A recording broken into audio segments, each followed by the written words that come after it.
నమస్కారం, నా పేరు వినయ్ కుమార్. దూరదర్శన్ వార్తలకు స్వాగతం. హెడ్లైన్స్ చూసే ముందు కరోనా నిబంధనలు చూద్దాం. కరోనా నియంత్రించేందుకు ప్రతి ఒక్కరూ మాస్కును తప్పనిసరిగా ధరించాలి. ముక్కు నోరు కప్పి ఉంచేలా సరైన పద్ధతిలో మాస్కును ధరించాలి. తరచూ చేతులను శుభ్రం చేసుకోవాలి. వ్యక్తిగత పరిశుభ్రతను పాటిస్తూ భౌతిక దూరాన్ని తప్పక పాటించాలి. అర్హులందరూ వ్యాక్సిన్ వేయించుకోవాలి. నిబంధనలు పాటిద్దాం, కరోనాను జయిద్దాం. ఇప్పుడు హెడ్లైన్స్ చూద్దాం.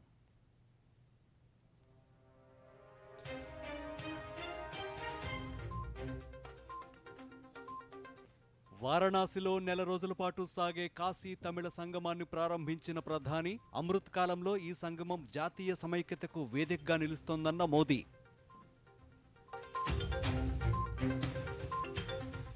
అరుణాచల్ ప్రదేశ్ డోనీ పోలో గ్రీన్ఫీల్డ్ విమానాశ్రయాన్ని ప్రారంభించిన ప్రధాని, ఈశాన్య రాష్ట్రాల అభివృద్ధికి కేంద్ర ప్రభుత్వం అధిక ప్రాధాన్యతనిస్తోందన్న మోదీ.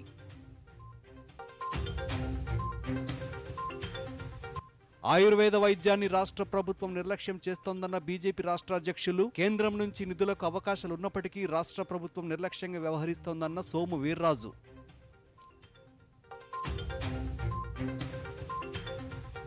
మంగళగిరిలో టీడీపీ రాష్ట్ర స్థాయి విస్తృత సమావేశం. అధికారంలో ఉన్నా ప్రతిపక్షంలో ఉన్నా బాధ్యతగా వ్యవహరిస్తామన్న ఆ పార్టీ నేత చంద్రబాబు నాయుడు. ప్రధానమంత్రి మన్ కీ బాత్ కార్యక్రమం ఈ నెల 27వ తేదీ ఆదివారం ఉదయం 11 గంటలకు ప్రసారం. తెలుగు అనువాదం వెనువెంటనే దూరదర్శన్ సప్తగిరి, యాదగిరిలో ప్రసారం. డీటెయిల్స్ చూద్దాం. ముఖ్యమంత్రి వైఎస్ జగన్మోహన్ రెడ్డి ఈ నెల 21న పశ్చిమ గోదావరి జిల్లా నరసాపురంలో పర్యటించనున్నారు. ఈ నేపథ్యంలో ఏర్పాట్లను ఉప ముఖ్యమంత్రి కొట్టు సత్యనారాయణ, ప్రభుత్వ చీఫ్ విప్ మధునూరి ప్రసాదరాజుతో కలిపి పరిశీలించారు. జిల్లా కలెక్టర్ పి ప్రశాంతి, జిల్లా ఎస్పీ రవిప్రకాష్లతో సమీక్షించారు. అనంతరం మీడియాతో మాట్లాడుతూ 100 పడకల ప్రభుత్వ ఆసుపత్రి, నర్సాపురం బస్టాండ్ భవనాల ప్రారంభంతో పాటు ఆక్వా యూనివర్సిటీ, ఫిషింగ్ హార్బర్ పనులకు ముఖ్యమంత్రి శంకుస్థాపన చేయనుండటం ఆనందంగా ఉందన్నారు. ఏ రకమైన ఇబ్బంది కలగకుండా ఫుడ్ కానీ, వాటర్ కానీ, ఇతర అన్ని సౌకర్యాలు కల్పించడానికి కావాల్సిన ఏర్పాట్లన్నీ కూడా పరిశీలించాం. అలాగే ఒక బస్ స్టేషన్ ప్రారంభోత్సవం, మిగిలిన కార్యక్రమాలన్నీ కూడా శంకుస్థాపన కార్యక్రమాలు పెద్ద ఎత్తున జరగబోతున్నాయి. చింతలపూడిలో జరిగిన ఆత్మీయ వన సమారాధనలో హోంశాఖ మంత్రి తానేటి వనిత ముఖ్య అతిథిగా హాజరయ్యారు.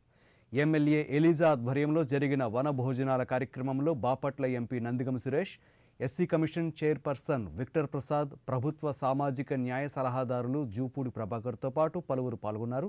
ఈ సందర్భంగా హోంమంత్రి వనిత మాట్లాడుతూ అంబేద్కర్ కలలను సీఎం జగన్ సాకారం చేస్తున్నారన్నారు.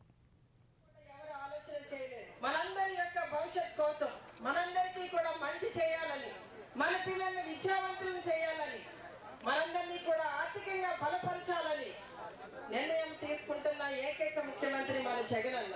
మరి ఈ రోజున మన రాష్ట్రానికి జగనన్న ముఖ్యమంత్రి అయ్యారంటే జగనన్న వెనకాల ఎన్ని కష్టాలు వచ్చినా, ఎన్ని ఇబ్బందులు వచ్చినా కూడా మన దళితులందరూ కూడా ఐక్యతతో పనిచేయడం జరిగింది.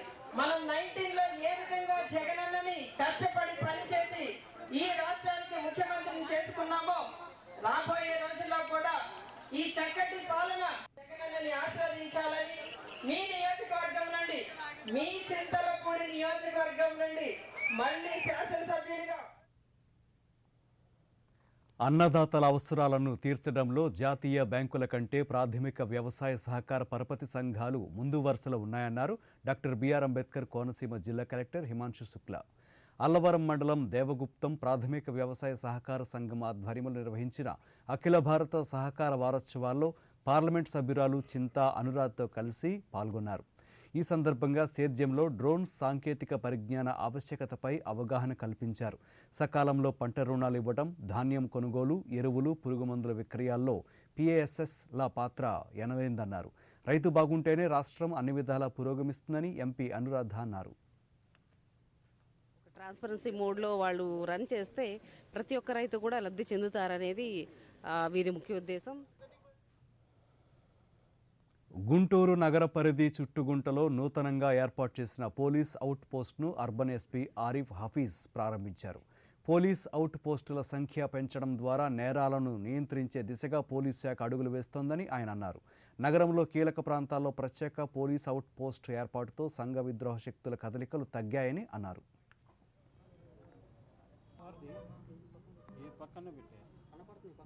ఈరోజు నగరంపాలెం పోలీస్ స్టేషన్ పరిధిలో మన చుట్టగుంట అవుట్పోస్ట్ ఏర్పాటు చేశాము. సో మనకి ఈ ప్రాంతంలో ఉన్న areas Srinivasaraopeta, KVP colony, Krishnababu colony, ATR గ్రామం, అక్కడ ఎటువంటి యాంటీ సోషల్ యాక్టివిటీస్ ఉండొచ్చు, నేరాలు లేకుండా చూసుకోవడానికి ఒక స్ట్రిక్ట్ సర్వేలెన్స్ పెట్టడానికి ఏర్పాటు చేశాము. సో ఇక్కడ లోకల్ పోలీస్తో పాటు క్రైమ్ టీమ్స్ కూడా ఉంటాయి. సో ఇక్కడ మనకి అవుట్పోస్ట్ కాబట్టి ప్రజలకి ఏదైనా సమస్య ఉంటే కూడా ఇక్కడ వచ్చి రిపోర్ట్ చేసుకోవచ్చు.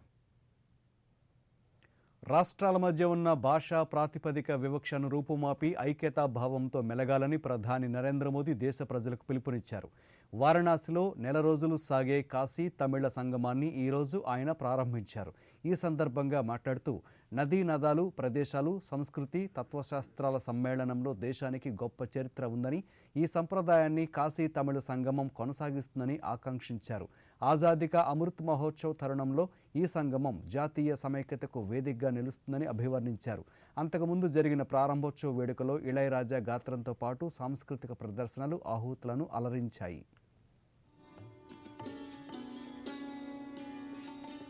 हमारे यहाँ ऋषियों ने कहा है, एक को अहम बहुश्याम, अर्थात एक ही चेतना अलग अलग रूपों में प्रकट होती है. काशी और तमिलनाडु के कॉन्टेक्स्ट में इस फिलॉसफी को हम साक्षात देख सकते हैं. काशी और तमिलनाडु दोनों ही संस्कृति और सभ्यता के टाइमलेस सेंटर्स हैं. दोनों क्षेत्र संस्कृत और तमिल जैसी विश्व की सबसे प्राचीन भाषाओं के केंद्र है. काशी में बाबा विश्वनाथ है तो तमिलनाडु में भगवान रामेश्वरम का आशीर्वाद है. काशी और तमिलनाडु दोनों शिवमय है, दोनों शक्तिमय है. एक स्वयं में काशी है तो तमिलनाडु में दक्षिण काशी है. काशी कांची के रूप में दोनों की सप्तपुरियों में अपनी महत्ता है. ఇక ఈశాన్య రాష్ట్రాల అభివృద్ధికి కేంద్ర ప్రభుత్వం అధిక ప్రాధాన్యత ఇస్తోందని ప్రధానమంత్రి నరేంద్ర మోదీ పేర్కొన్నారు. అరుణాచల్ ప్రదేశ్ పర్యటనలో భాగంగా ఈటానగర్లోని డోనిపోలో గ్రీన్ ఫీల్డ్ విమానాశ్రయాన్ని ప్రధాని ప్రారంభించారు. 600 మెగావాట్ల ఖమెంగ్ హైడ్రో పవర్ ప్రాజెక్టును ప్రధాని జాతికి అంకితం చేశారు. ఈ సందర్భంగా ప్రధాని మాట్లాడుతూ రాజకీయ ప్రయోజనాలను దృష్టిలో పెట్టుకుని రాష్ట్రాభివృద్ధిని చూడకుండా కొత్త ఆలోచనలకు ప్రతిరూపంగా చూడాలన్నారు. రాష్ట్రంలో ఇప్పుడు ఎలాంటి ఎన్నికలు జరగడం లేదని, అయితే రాష్ట్రాభివృద్ధి ప్రభుత్వ ప్రధాన ధ్యేయమన్నారు. స్వాతంత్ర్యానంతర కాలంలో ఈశాన్య ప్రాంతం నిర్లక్ష్యానికి గురైందని, అందుకోసమే ఆ ప్రాంత అభివృద్ధికి అటల్ బిహారీ వాజ్పేయి ప్రభుత్వం కృషి చేస్తూ ప్రత్యేక మంత్రిత్వ శాఖను కూడా ఏర్పాటు చేసిందన్నారు. 2014 తర్వాత ఈ ప్రాంతాల అభివృద్ధిలో కొత్త అధ్యాయం ప్రారంభమైందన్నారు. సరిహద్దులోని గ్రామాలను దేశంలోనూ తొలి గ్రామంగా పరిగణిస్తూ తమ ప్రభుత్వం వాటి అభివృద్ధి చేస్తోందన్నారు. ఇది ఈశాన్య రాష్ట్రాల అభివృద్ధికి కేంద్ర ప్రభుత్వం ఇచ్చిన ప్రాధాన్యత అని ప్రధాని వెల్లడించారు. हर चीज में उनको चुनाव नजर आता है. हर चीज के अंदर किसी भी अच्छे काम को चुनाव के रंग से रंग देने की फैशन हो गई है. इन सब लोगों को आज इस एयरपोर्ट का उद्घाटन एक करारा जवाब है. उनके मुंह पे तमाचा है. और मेरी इन पॉलिटिकल कमेंटेटर से आग्रह है, करबद्ध प्रार्थना है कि भी अब पुराने चश्मे उतार दीजिए. ये देश नए उमंग और उत्साह के साथ चल पड़ा है. राजनीति के तराजू से तोलना बंद कीजिए. नॉर्थ ईस्ट बिल्कुल अलग तरह के दौर का गवाह रहा है. दशकों तक ये क्षेत्र उपेक्षा और उदासीनता का शिकार रहा. जब दिल्ली में बैठकर पॉलिसी बनाने वालों को सिर्फ इतने भर से मतलब था कि किसी तरह यहां चुनाव जीत जाए. आप जानते हैं ये स्थिति कई दशकों तक बनी रही. जब अटल जी की सरकार बनी उसके बाद पहली बार इसे बदलने का प्रयास किया गया. वो पहली सरकार थी जिसने नॉर्थ ईस्ट के विकास के लिए अलग मंत्रालय बनाया. लेकिन उनके बाद आई सरकार ने उस मोमेंटम को आगे नहीं बढ़ाया. इसके बाद बदलाव का नया दौर 2014 के बाद शुरू हुआ, जब आपने मुझे सेवा करने का अवसर दिया। पहले की सरकारें सोचती थी कि अरुणाचल प्रदेश इतना दूर है, नॉर्थ इतना दूर है, दूर सुदूर सीमा पर बसे लोगों को पहले आखिरी गांव माना जाता था, लेकिन हमारी सरकार ने उन्हें आखिरी गांव नहीं, आखिरी छोर नहीं, बल्कि देश का प्रथम गांव मानने का काम किया। नतीजा ये कि नॉर्थ ईस्ट का विकास देश की प्राथमिकता बन गया। अब कल्चर हो या एग्रीकल्चर, कॉमर्स हो या कनेक्टिविटी, पूर्वोत्तर की आखिरी नहीं बल्कि सर्वोच्च प्राथमिकता मिलती है। बात ट्रेड की हो या टूरिज्म की हो, टेलीकॉम की हो या टेक्सटाइल की हो, पूर्वोत्तर को आखिरी नहीं बल्कि सर्वोच्च प्राथमिकता मिलती है। ప్రధానమంత్రి నరేంద్ర మోదీ నేతృత్వంలో ఈశాన్య ప్రాంతాల్లో అభివృద్ధి కొత్త పుంతలు తొక్కుతోందని కేంద్ర న్యాయశాఖ మంత్రి కిరణ్ రిజిజు అన్నారు. ఈటానగర్లో తొలి గ్రీన్ఫీల్డ్ విమానాశ్రయాన్ని ప్రధాని ప్రారంభించిన సందర్భంగా నిర్వహించిన కార్యక్రమంలో కేంద్ర మంత్రి మాట్లాడుతూ 2019లో ప్రధాని నరేంద్ర మోదీ చేతుల మీదుగా శంకుస్థాపన చేసిన ఈ విమానాశ్రయం అతి తక్కువ కాలంలోనే ప్రధాని చేతుల మీదుగానే ప్రారంభోత్సవం జరిగిందన్నారు. స్థల సేకరణకు ఎన్నో సవాళ్లు ఎదురైనప్పటికీ ప్రధాని చొరవతో విమానాశ్రయం త్వరితగతిన పూర్తయిందన్నారు. बनते हैं उसका जमीन हर चीज का जिम्मेदारी राज्य सरकार का होता है, कंपेंसेशन का कोई व्यवस्था नहीं होते हैं, लेकिन यहाँ एक विशेष परिस्थिति बन गई थे। उसके लिए प्रधानमंत्री जी ने खुद अपने कार्यालय के अधिकारियों को बोलकर कुछ भी करो आगे बढ़ना है, तो ये कंपेंसेशन जो अमाउंट पैसा दिया है वो तक व्यवस्था प्रधानमंत्री जी ने करके दिया है।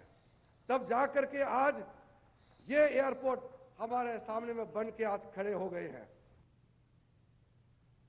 కేరళలో శబరిమల యాత్ర ముగించుకుని రాష్ట్రానికి తిరుగు ప్రయాణమైన యాత్రికుల బస్సు ప్రమాదానికి గురైంది.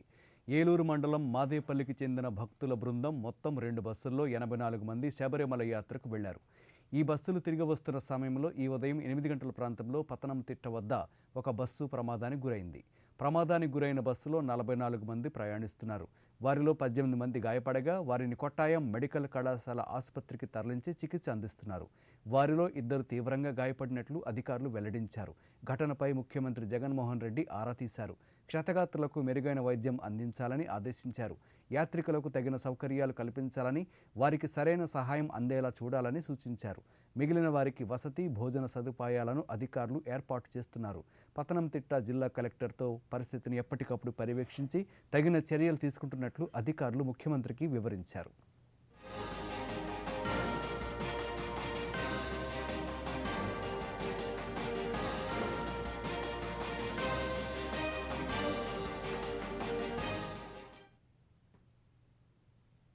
ఆమ్ ఆద్మీ పార్టీకి చెందిన మంత్రి సత్యేందర్ జైన్కు తిహార్ జైల్లో ప్రత్యేక వసతులతో కూడిన గదిలో మసాజ్ చేస్తున్న దృశ్యాలు సామాజిక మాధ్యమాల్లో చక్కర్లు కొడుతున్నాయి. ఈ వీడియోలో ఓ వ్యక్తి సత్యేంద్ర జైన్ కాళ్లకు నూనె రాసి మసాజ్ చేస్తున్నాడు. కొందరు జైలు గదిలోకి వచ్చి జైన్తో మాట్లాడిన దృశ్యాలు కూడా బహిర్గతమయ్యాయి. జైల్లో జైన్కు వీఐపీ సౌకర్యాలు కల్పిస్తున్నట్లు ఇటీవల ఆరోపణలు వచ్చిన తరుణంలోనే తాజా దృశ్యాలు వెలుగు చూడడం చర్చనీయాంశమైంది. ఢిల్లీ లెఫ్టినెంట్ గవర్నర్ ఏర్పాటు చేసిన విచారణ కమిటీ సిఫార్సుకు మేరకు జైలు సూపరింటెండెంట్ అజిత్ కుమార్ను సస్పెండ్ చేశారు. దీనిపై భారతీయ జనతా పార్టీ తీవ్ర ఆగ్రహం వ్యక్తం చేసింది. అవినీతి, వీవీఐపీ సంస్కృతిని రూపుమాపడానికి పార్టీని ఏర్పాటు చేశామన్న కేజ్రీవాల్ ఇలాంటి మంత్రికి మద్దతు పలుకుతారా అంటూ ఆ పార్టీ అధికార ప్రతినిధి గౌరవ్ భాటియా నిలదీశారు. अगर बेल नहीं होती है तो मैं एक वरिष्ठ अधिवक्ता भी हूं, मैं आपको बता दूं, न्यायालय हमेशा संज्ञान लेता है कि अगर ये व्यक्ति बाहर गया।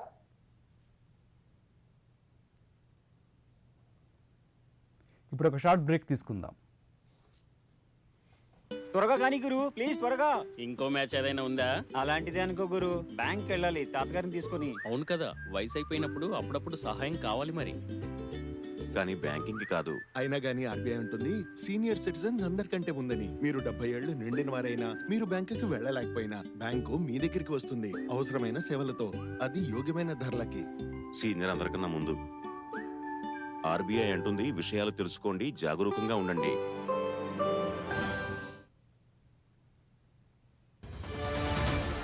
ప్రతి గ్రామంలో కూడా అనేక మంది క్రీడాకారులు ఉన్నారు. వారిని ప్రోత్సహించడానికి ఇది ఒక పెద్ద వాహనంగా ఉపయోగపడుతుందని చెప్పి మేము నమ్ముతున్నాం.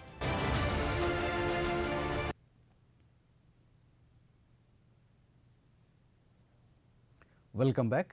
మన ప్రాచీన సంస్కృతి సంప్రదాయ కళలను భావితరాలకు అందించడమే లక్ష్యంగా కళాకారులకు రాష్ట్ర ప్రభుత్వం అండగా ఉంటుందని రాష్ట్ర పర్యాటక సాంస్కృతిక శాఖ మంత్రి ఆర్కే రోజా అన్నారు. తిరుపతిలోని మహతి ఆడిటోరియంలో జగనన్న స్వర్ణోత్సవ సాంస్కృతిక సంబరాలను ఉప ముఖ్యమంత్రి నారాయణస్వామి, తిరుపతి శాసనసభ్యులు భూమన కరుణాకర్ రెడ్డితో కలిసి ఆమె ప్రారంభించారు. ఈ సందర్భంగా రోజా మాట్లాడుతూ కళాకారుల సంక్షేమం కోసం రాష్ట్ర ప్రభుత్వం కృషి చేస్తోందన్నారు. వారికి ప్రభుత్వ పథకాల లబ్ధి చేకూర్చేలా పింఛన్, అమ్మఒడి, ఆసరా, చేయూత వంటి పథకాలను అమలు చేస్తున్నామన్నారు.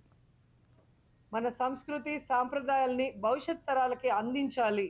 సో మన కల్చర్ చాలా గొప్పది. ప్రపంచ దేశాలన్నీ కూడా భారతదేశం అంటే ఎంత గౌరవిస్తుందంటే మన కల్చర్ చూసి, మన కట్టు బొట్టు, మన పాట.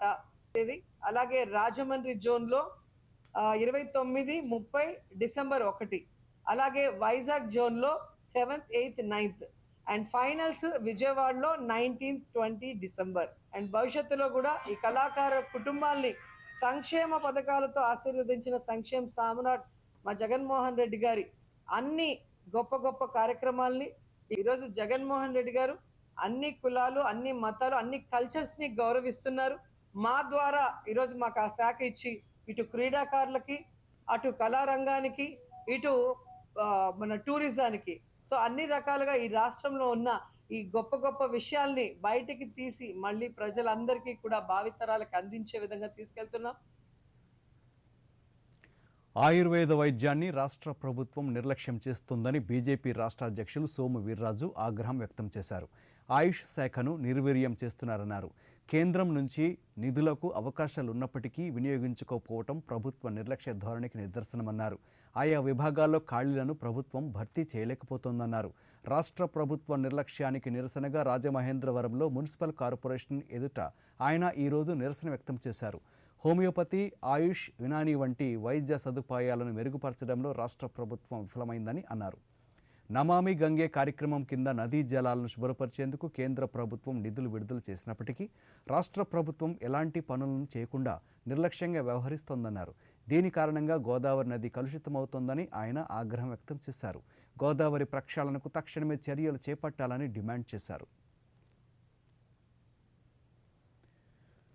తెలుగుదేశం పార్టీ జాతీయ భావాలతో పనిచేసే పార్టీ అని ఆ పార్టీ జాతీయ అధ్యక్షులు చంద్రబాబు నాయుడు అన్నారు. మంగళగిరిలో ఈరోజు జరిగిన పార్టీ రాష్ట్ర స్థాయి విస్తృత సమావేశంలో రాష్ట్రంలో రివర్స్ పాలన కొనసాగుతోందని పేర్కొంటూ ఇదేం కర్మ పేరుతో రూపొందించిన కార్యక్రమాన్ని చంద్రబాబు నాయుడు ప్రారంభించారు. ఈ సందర్భంగా చంద్రబాబు నాయుడు మాట్లాడుతూ అధికారంలో ఉన్నప్పుడు ఎంత బాధ్యతాయుతంగా ఉన్నామో ప్రతిపక్షంలో ఉన్నప్పుడు సైతం అంతే బాధ్యతగా ప్రజాసేవ చేస్తున్న పార్టీ టీడీపీ అన్నారు. సంక్షేమం, అభివృద్ధి టీడీపీ నమూనా అన్నారు. రాష్ట్ర వ్యాప్తంగా ఇదేం కర్మ కార్యక్రమాన్ని నిర్వహించాలని పార్టీ శ్రేణులకు సూచించారు. అధికారంలో ఉన్నప్పుడు ఎంత బాధ్యతగా ప్రవర్తించామో, బాధ్యతగా ముందుకు పోయామో, ప్రతిపక్షంలో ఉన్నప్పుడు అదే బాధ్యతతో, జవాబుదారీతనంతో ప్రజలకు సేవ చేసిన ఏకైక పార్టీ తెలుగుదేశం పార్టీ. ఈ విషయం కూడా మీకు స్పష్టత ఉండాలి. ఎప్పుడు కూడా మనం ప్రశాంతత కావాలని కోరుకున్నాం. తెలుగుదేశం పార్టీ పైన దాడులు మొదలుపెట్టారు.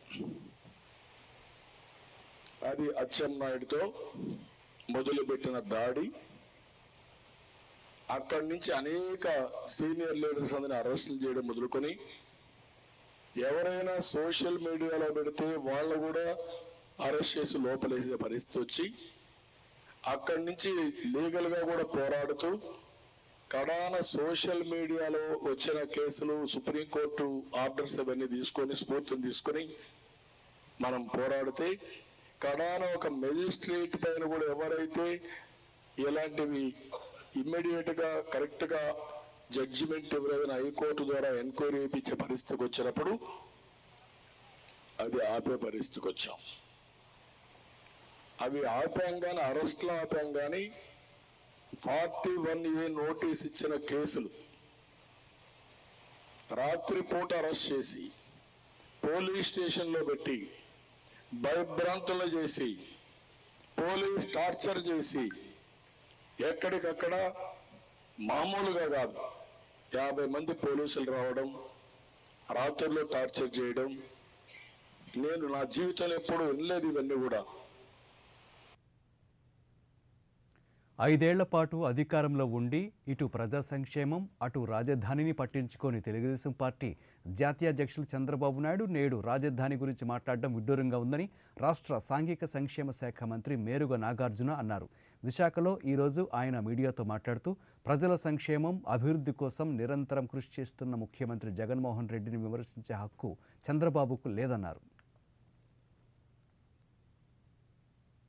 రాష్ట్రంలో చూస్తుంటే చంద్రబాబు సానుభూతి వ్యూహం బెడిచికొట్టినట్టుంది. ఆయన ఈ మధ్యకాలంలో మాట్లాడే తీరు, నిన్నైతే పర్టికులర్గా కర్నూలు ఆ ప్రాంతంలో వెళ్ళినప్పుడు ప్రజలు వికేంద్రీకరణకు చంద్రబాబు ఎంత వ్యతిరేకంగా ఉన్నాడో దాని మీద అడుగుతూ ఉంటే ఆ ప్రజల యొక్క ఆలోచనల గురించి చంద్రబాబు తెలియపరుస్తాకెళ్తే ఆయన మాట్లాడితే ప్రజల గురించి ఏం మాట్లాడాడో, ఎంత దిగజారి మాట్లాడాడో, ఏ విధంగా బెదిరించాడో, చివరికి ప్రజలు అడుగుతూ ఉంటే ముఖ్యమంత్రి గారి మీద ప్రభుత్వం మీద ఎంత దారుణంగా మాట్లాడుతూ ఉన్నాడో నిజంగా ప్రజలే చూస్తూ ఉన్నారు.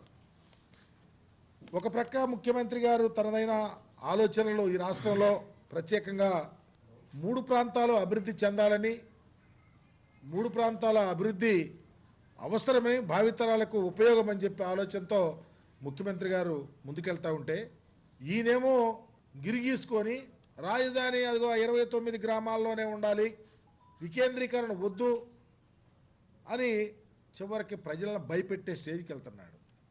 ప్రభుత్వం ప్రజలు అడుగుతుంటే ప్రభుత్వం మీద ముఖ్యమంత్రి గారి మీద విరుచుకు పెడతా ఉంటే చంద్రబాబుని ఏమనుకోవాలి?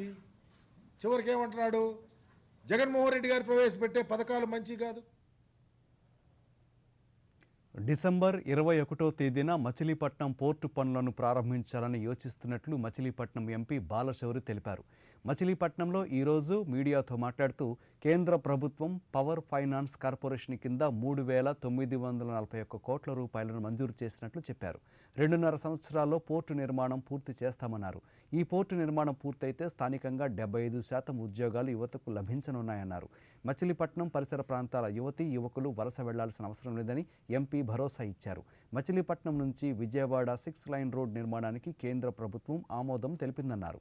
కృషితోటి అలాగే ఒక పార్లమెంటు సభ్యుడిగా మరలా మచిలీపట్నం పోర్టుకి ఫైనాన్షియల్ క్లోజర్ తీసుకొచ్చి శంకుస్థాపన చేయకపోవటం అనేది చాలా ఆనందకరమైనటువంటి విషయం. ప్రజలు చాలామంది ఏదో అనుకున్నారు.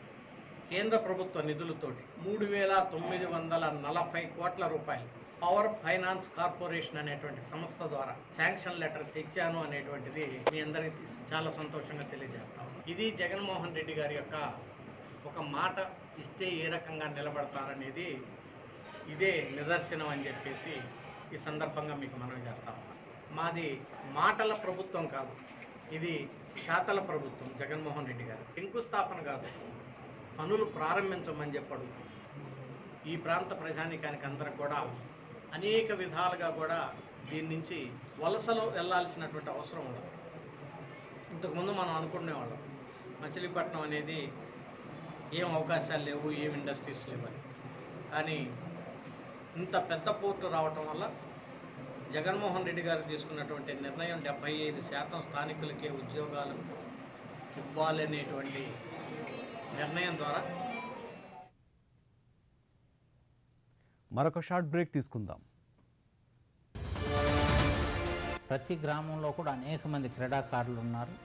వారిని ప్రోత్సహించడానికి ఇది ఒక పెద్ద వాహనంగా ఉపయోగపడుతుందని చెప్పి మేము నమ్ముతున్నాం. చాలా రకాల స్పోర్ట్స్ అన్నిటికీ కూడా ఖర్చు అవసరం లేదు. అనేక కోట్ల రూపాయలు విలువ చేసేటువంటి భూముల్ని వారికి అలాట్ చేయడం జరిగింది. ఒకే అసోసియేషన్లో 2 వర్గాలు ఉండడం వల్ల మొట్టమొదటిసారిగా 2,500 పైగా గవర్నమెంట్ ఉద్యోగాలు స్పోర్ట్స్ కోటాలో ఇవ్వడం జరిగింది.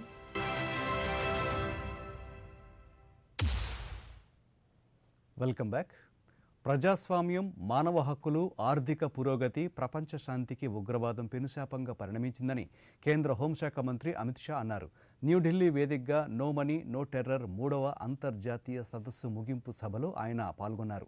ఈ సందర్భంగా షా మాట్లాడుతూ ఉగ్రవాద ప్రేరేపిత మూలాలను ఆటకట్టించడంలో వారి ఆర్థిక మూలాలను సమూలంగా నాశనం చేసేందుకు ప్రపంచ దేశాలు ముందుకు రావాలని పిలుపునిచ్చారు.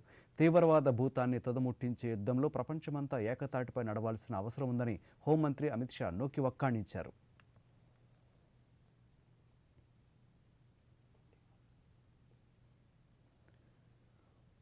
పార్లమెంట్ శీతాకాల సమావేశాలు డిసెంబర్ 7 నుంచి ప్రారంభం కానున్నాయి. డిసెంబర్ 29 వరకు ఈ సమావేశాలు జరుగుతాయని పార్లమెంటరీ వ్యవహారాల శాఖ మంత్రి ప్రహ్లాద్ జోషి తెలిపారు. ఈ మేరకు ఆయన ట్వీట్ చేశారు. మొత్తం 17 సమావేశాలు 23 రోజుల పాటు జరగనున్నాయని చెప్పారు. దేశానికి స్వాతంత్ర్యం వచ్చి 75 ఏళ్లు అయిన సందర్భంగా జరుగుతున్న అమృత్ మహోత్సవాల కాలంలో నిర్మాణాత్మక చర్చలు, చర్యలు జరగాలని మంత్రి పేర్కొన్నారు.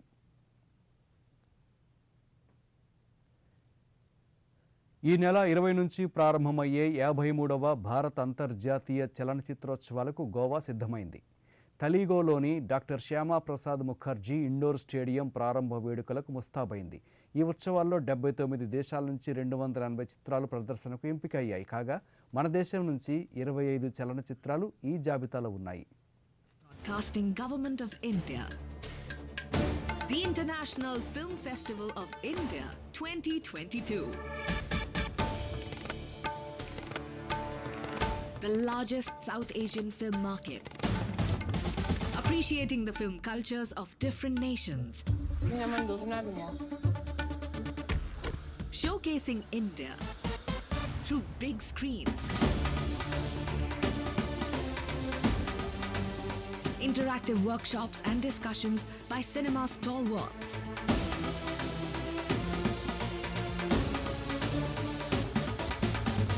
promoting cultural harmony, a reward of endless hours of love for cinema,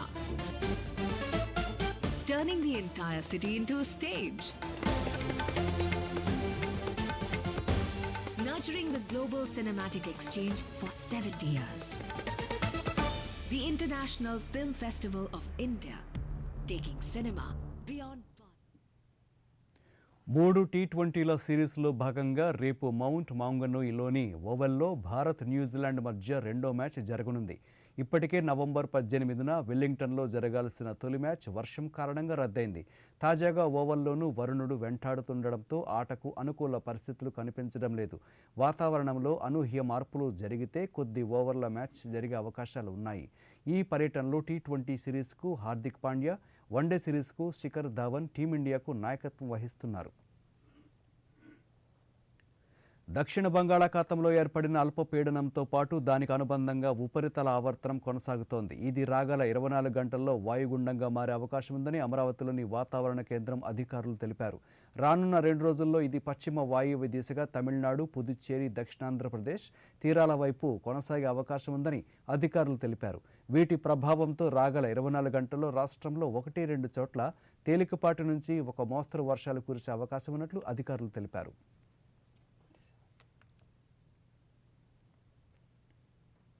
కరోనాను నియంత్రించేందుకు ప్రతి ఒక్కరూ మాస్కును తప్పనిసరిగా ధరించాలి. ముక్కు, నోరు కప్పి ఉంచేలా సరైన పద్ధతిలో మాస్కును ధరించాలి. తరచూ చేతులను శుభ్రం చేసుకోవాలి. వ్యక్తిగత పరిశుభ్రతను పాటిస్తూ భౌతిక దూరాన్ని తప్పక పాటించాలి. అర్హులందరూ వ్యాక్సిన్ వేయించుకోవాలి. నిబంధనలు పాటిద్దాం, కరోనాను జయిద్దాం.